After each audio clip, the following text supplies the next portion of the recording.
Les amis, bonjour à tous, mesdames et messieurs, bonjour, installez-vous confortablement pour la War Actu du 15 au 21 septembre 2025.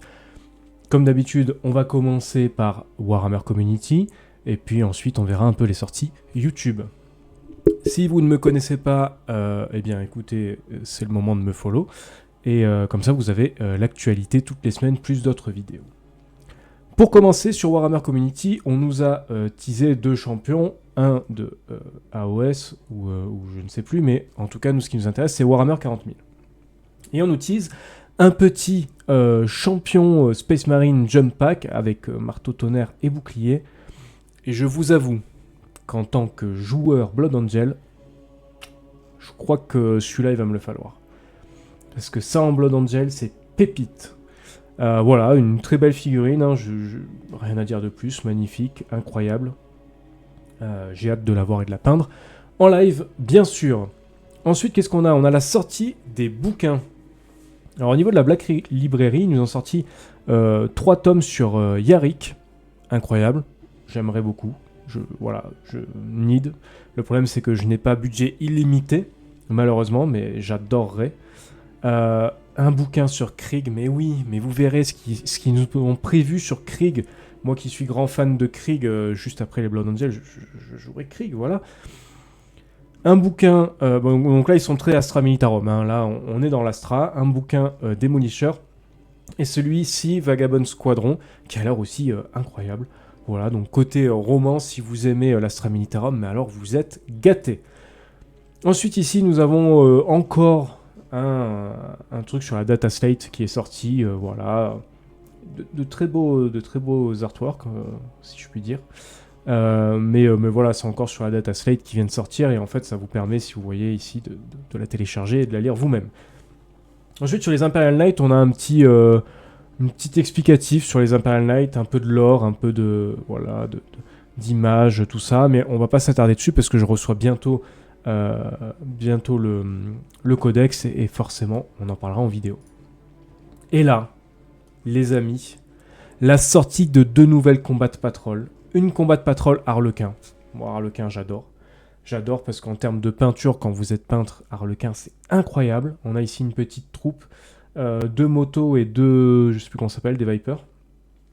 Voilà, une petite patrouille Harlequin sympa, même si je trouve qu'elle manque un peu de modèle, mais bon, les Harlequins coûtent très cher en points. Et là, le pompon sur la Garonne, la pépite, la Combat Patrol d'Escorp of Krieg. Alors malheureusement, Games Workshop, j'ai un gros problème, c'est que je n'ai pas un budget illimité et que je viens déjà de commander un Codex Imperial Knight, une Combat Patrol Space Marine pour en rajouter, et là vous me sortez ça. Vous auriez pas pu prévenir avant? Putain, regardez comme elle est magnifique. On a une escouade de base, une escouade de commandement, un commissaire, mais magnifique. 3 trucs d'armes lourdes et les cavaliers de la Descorp qui sont juste incroyables. C'est pour moi la plus belle combat de patrol que j'ai vue depuis le début. Elle est magnifique. Et malheureusement, je ne pourrais pas l'avoir. À moins de claquer un crédit. Ou si j'arrive à vendre ma moto, je vends ma moto.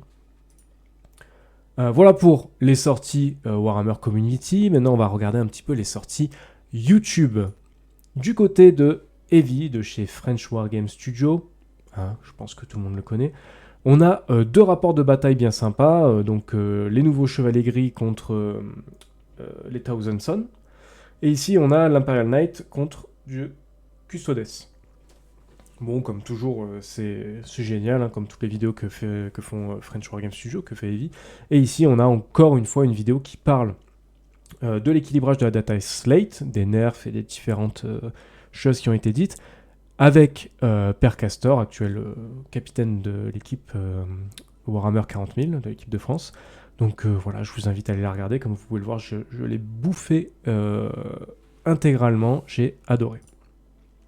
Chez Wargame Lore Iggy TV, nous avons la suite, la mise à jour de la League of Votan. Donc il se réfère au Codex League of Votan, pareil que j'ai accès, mais voilà. Donc il explique tout ce qui est lore, c'est super intéressant. Voilà, pendant que j'étais en train de peindre un peu mes Blood Angel, eh bien écoutez, j'étais en train de l'écouter. Je ne l'ai pas terminé, on on va se pencher là-dessus. Voilà, Wargame Lore Iggy TV, on aime ou on n'aime pas, mais moi, perso, j'adore. Le Librarium nous a sorti une vidéo sur les ultramarines. Bon, écoutez, les petits bonhommes bleus ont une vidéo de plus, mais bon, comme c'est le Librarium, forcément que je l'écouterai parce que c'est incroyable. Chez Wargame Project, mais qui est Wargame Project? Mais cette nouvelle chaîne qui vient d'arriver, mais qui est-ce? Ben, c'est moi. Et je viens de vous sortir une vidéo de 20 minutes sur la Combat Patrol Hachette, à qui elle correspond, le prix. J'ai fait vraiment des recherches, j'ai pris toutes les infos de toutes les figurines qui sortent, et je vous ai fait le prix armée par armée, puis le total, puis combien vous économisez, puis combien coûte au total la truc Hachette, puis à qui ça correspond, bref. Une grosse vidéo, mais que je vous invite à aller voir si vous hésitez à acheter la Combat Patrol Hachette. Donc voilà, allez-y, foncez. Chez le décontracté du CTAN, deux nouvelles vidéos. Le remake superflu de Marneus Calgar et la déception du Codex Drukhari. Écoutez, chacun son avis. Le Codex Drukhari, je me suis pas penché dessus. Et le remake superflu, alors oui, c'est vrai que c'est superflu, mais ouais, elle est quand même belle la figurine. Donc voilà, à prendre ou à laisser. Et mes figurines les plus réussies, et ben écoutez, il a fait les figurines les plus ratées, il fait les figurines les plus réussies, j'ai envie de lui dire, bah oui, c'est logique. Et donc du coup, je vous invite à aller voir ces vidéos également. Et du côté de War Adventure, elle nous a sorti une petite vidéo, donc c'est un peu notre côté féminin chez Warhammer 40 000. J'ai attendu 15 ans avant de me lancer dans Warhammer, et je regrette. Eh bien, je te comprends. Moi, j'ai attendu mes 30 ans pour me remettre dans l'aventure à fond. J'ai joué quand j'avais 13, 14, 15 ans, vite fait comme ça, à la V4, à la V5, voilà. Et à chaque fois, je me suis dit, voilà, petite confidence perso pendant cette petite vidéo, je me suis toujours dit, non, mais t'as 30 ans, tu vas pas te remettre à Warhammer, nanana.